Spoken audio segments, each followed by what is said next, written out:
how to fix Gmail app not sending emails on Android phone. Hello guys, in today's video I'm gonna show you how to fix this problem easy and quick on any Android phone. First open settings here and now scroll down until you find apps, and now apps or applications, and here we'll find Gmail. Just scroll down until you find it and then click on it.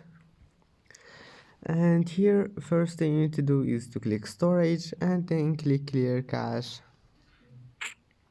and now click permissions and allow all of those permissions here, and just click on it and allow, and that's it. Now just allow all of those, and after that just go back and try again and your problem must be fixed. And that's it for today's video. Don't forget like and see you in the next video.